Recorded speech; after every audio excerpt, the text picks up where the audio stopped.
The Magician's Nephew by C.S. Lewis. Chapter 1. The Wrong Door. This is a story about something that happened long ago when your grandfather was a child. It is a very important story because it shows how all the comings and goings between our own world and the land of Narnia first began. In those days, Mr. Sherlock Holmes was still living in Baker Street, and the Bastables were looking for treasure in Lewisham Road. In those days, if you were a boy, you had to wear a stiff Eton collar every day, and the schools were usually nastier than now. But meals were nicer, and as for sweets, I won't tell you how cheap and good they were, because it would only make your mouth water in vain. And in those days there lived in London a girl called Polly Plummer. She lived in one of the long row of houses which were all joined together. One morning she was out in the back garden when a boy scrambled up from the garden next door and put his face over the wall. Polly was very surprised, because up till now there had never been any children in that house, but only Mr. Ketterley and Mrs. Ketterley, a brother and sister, old bachelor and old maid living together. She looked up full of curiosity. The face of the strange boy was very grubby. It could hardly have been grubbier if he had first rubbed his hands in the earth, and then had a good cry, and then dried his face with his hands. As a matter of fact, this was very nearly what he had been doing. "Hello." "Hello. What's your name?" "Polly. What's yours?" "Diggory." "I say, what a funny name." "It isn't half as funny as Polly." "Yes, it is." "No, it isn't." "Anyway, I do wash my face," said Polly, "which is what you need to do, especially after—" Then she stopped. She had been going to say, "after you've been blubbering," but she thought that wouldn't be polite. "All right, I have then," said Diggory in a much louder voice, like a boy who was so miserable that he didn't care who knew he had been crying. "And so would you, if you'd lived your whole life in the country, had a pony and a river at the bottom of the garden, and been brought to live in a beastly hole like this." "London isn't a hole," said Polly indignantly, but the boy was too wound up to take any notice of her, and he went on. "And if your father was away in India, and you had to come and live with your aunt and uncle who's mad, who would like that? And if the reason was that you were looking after your mother, and if your mother was ill and going to die—" Then his face went the wrong sort of shape, as it does if you're trying to keep back your tears. "I didn't know. I'm sorry," said Polly humbly. And then, because she hardly knew what to say, and also to turn Diggory's mind to cheerful subjects, she asked, "Is Mr. Ketterley really mad?" "Well, that looks fishy to begin with, and there's another thing. He has a study on the top floor, and Aunt Letty says I must never go up there. Whenever he tries to say anything to me at meal times, he never even tries to talk to her. She always shuts him." "Perhaps he keeps a mad wife shut up there." "Yes, I've thought of that." "Or perhaps he's a coiner." "Or he might have been a pirate, like that man at the beginning of Treasure Island, and he's always been hiding up there from his old shipmates." "How exciting! I never knew your house was so interesting. What sort of things does he try to say?" "You may think it interesting, but would you like it if you had to sleep there? How would you like it to lie awake, listening for Uncle Andrew's steps to come creeping along the passage to your room? And he has such awful eyes."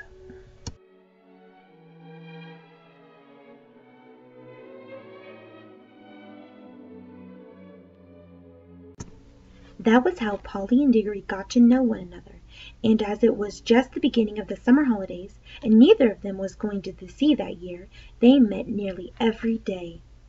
Adventures began chiefly because it was one of the wettest and coldest summers there had been for years. That drove them to indoor things. You might say indoor exploration.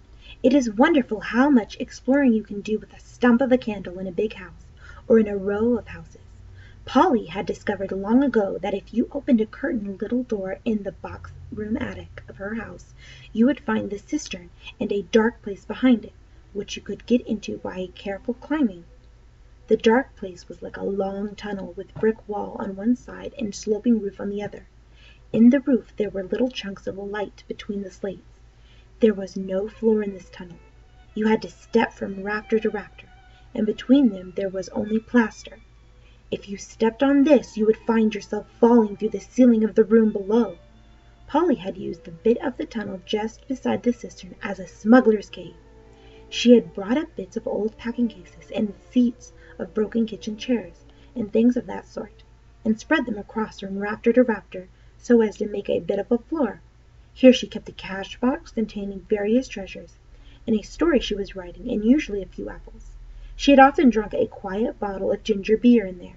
The old bottles had made it look more like a smuggler's cave. Diggory quite liked the cave. She wouldn't let him see the story, but he was more interested in exploring. Look here, how long does this tunnel go on for? I mean, does it stop where your house ends? No, the walls don't go onto the roof. It just goes on. I don't know how far. Then we could get the length of the whole row of houses? So we could. And oh, I say! What? We could get into other houses. Yes, and could take it up for burglars. No thanks. Don't be so jolly clever. I was thinking of the house beyond yours. What about it? Why, it's the empty one. Daddy says that it's always been empty since we came here. I suppose we ought to have a look at it then. Was a good deal more excited than you have thought from the way he spoke. Of course he was thinking, just as you would have been, of all the reasons why the house might have been empty so long. So was Polly. Neither of them said the word haunted, and both felt that once the thing had been suggested, it would be feeble not to do it.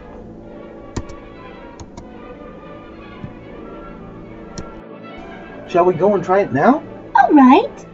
Don't if you'd rather not. I'm game if you are. How are we to know we're in the next house but one?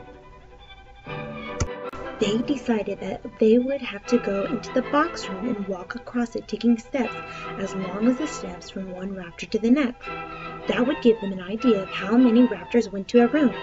Then they would allow for about 4 more for the passage between the 2 attics in Polly's house, and then the same number for the maid's bedroom. As for the box room, that would give them the length of the house. When they had done the distance twice, they would be at the end of it, Diggory's house. Any door they came to after that would let them into the attic of the empty house. But I don't expect it's really empty at all. What do you expect? I expect someone lives there in secret, only coming in and out at night. In the dark lantern, we shall probably discover a gang of desperate criminals and get rewarded. It's all rot to say a house would be empty all those years unless there was some mystery. Daddy thought it must be the drains. Pooh! Grown-ups are always thinking of uninteresting explanations.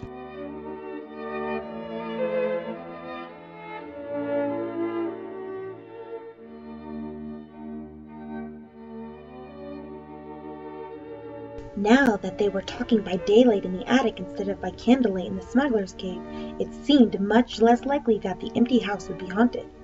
When they had measured the attic, they had to get a pencil and do a sum.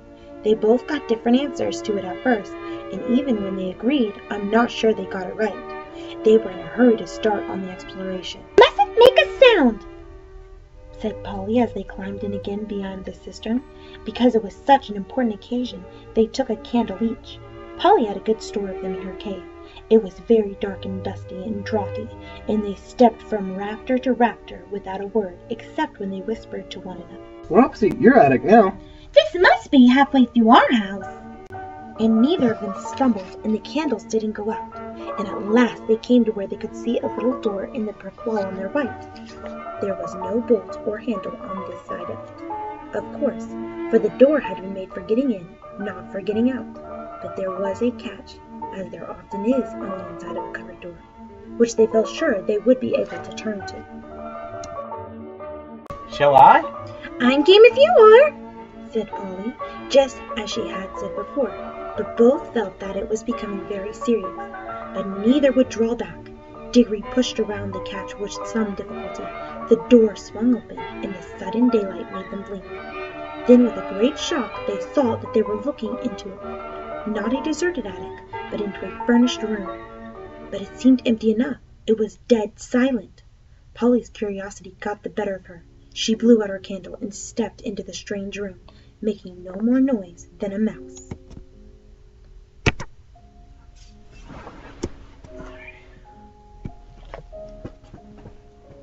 It was shaped, of course, like an attic, but furnished as a sitting room. Every bit of the walls was lined with shelves, and every bit of the shelves was full of books. A fire was burning in the grate. You remembered that it was a very cold, wet summer that year. And in front of the fireplace, with its back towards them, was a high-backed armchair. Between the chair and Polly, and filling most of the middle of the room, was a big table piled with all sorts of things. Printed books, and books of the sort you write in, and ink bottles, and pens, and sealing wax, and a microscope. But what she noticed first was a bright red golden tray with a number of rings on it. They were in pairs, a yellow one and a green one together, then a little space, and then another yellow one and another green one. They were no bigger than ordinary rings, and no one could help noticing them because they were so bright. They were the most beautiful, shiny little things you can imagine. If Polly had been a very little younger, she would have wanted to put one in her mouth. The room was so quiet that you noticed the ticking of the clock at once, and yet, as she now found, it was not absolutely quiet either. There was a very, very faint humming sound. If hoovers had been invented in those days, Polly would have thought it was the sound of a hoover being worked a long way off, several rooms away and several floors below. But it was a nicer sound than that, a more musical tone, only so faint that you could hardly hear it. "It's all right in here. There's no one here," said Polly over her shoulder to Diggory. She was speaking above a whisper now, and Diggory came out blinking and looking extremely dirty, as indeed Polly was too. This is no good. It's not an empty house at all. We'd better bunk before somebody comes. "What do you think those are?" said Polly, pointing at the colored rings. Oh, come on. The sooner? He never finished what he was going to say, for at that moment something happened. The high-backed chair in front of the fire moved suddenly, and there rose up out of it, like a pantomime demon coming out of a trapdoor, the alarming form of Uncle Andrew. They were not in the empty house at all. They were in Diggory's house, and in the forbidden study. Both children said, "Oh!" and realized their terrible mistake. They felt they ought to have known all along that they hadn't gone nearly far enough. Uncle Andrew was tall and very thin. He had a long, clean-shaven face with a sharply pointed nose and extremely bright eyes, and a great tousled mop of gray hair. Diggory was quite speechless, for Uncle Andrew looked 1,000 times more alarming than he had ever looked before. Polly was not so frightened yet, but she soon was, for the very first thing Uncle Andrew did was to walk across to the door of the room and shut it and turn the key in the lock. Then he turned around, fixed the children with his bright eyes, and smiled, showing all his teeth. "There, now my fool of a sister can't get at you." It was dreadfully unlike anything a grown-up would be expected to do. Polly's heart came into her mouth, and she and Diggory started backing towards the little door they had come in by. Uncle Andrew was too quick for them. He got behind them and shut the door too, and stood in front of it. Then he rubbed his hands and made his knuckles crack. He had very long, beautiful white fingers. "I'm delighted to see you two children. You are just what I wanted." "Please, Mr. Cuddly, it is nearly my dinner time, and I've got to go home. Will you please let us out?" "Not just yet. This is too good an opportunity to miss. I want two children, you see. I'm in the middle of a great experiment. I've tried it on a guinea pig, and it seemed to work. But then you can't tell a guinea pig anything, and you can't explain it how to get it back." Look here, Uncle Andrew. It really is dinner time, and they'll be looking for us in a moment. You must let us out. Must? Diggory and Polly glanced at one another. They dared not say anything, but the glances meant, Isn't this dreadful? And We must humor him. "If you let us go for our dinner now, we could come back after dinner," "Ah, but how would I know that you would?" said Uncle Andrew with a cunning smile. Then he seemed to change his mind. "Well, well, if you already must go, I suppose you must. I can't expect two youngsters like you to find it much fun talking to an old buffer like me. Ah, you have no idea how lonely I am sometimes. But no matter. Go to your dinner. But I must give you a present before you go. It's not every day that I see a little girl in my dingy old study. especially if I must say so. Such a very attractive young lady as yourself. Polly began to think he might not really be mad after all.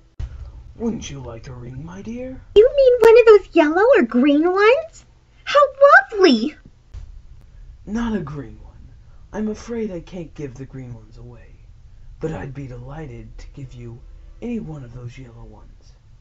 With my love, come and try it on. Polly had now quite gotten over her fright, and felt sure that the old gentleman was not mad, and there was certainly something strangely attractive about those bright rings. She moved over the tray. Why, I declare, that humming noise gets louder here. It's almost as if the rings were making it. What a funny fancy, my dear. But Diggory had seen an eager, almost greedy look on his face.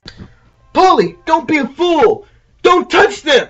It was too late. Exactly as he spoke, Polly's hand went out to touch one of the rings, and immediately, without a flash or a noise or a warning of any sort, there was no Polly.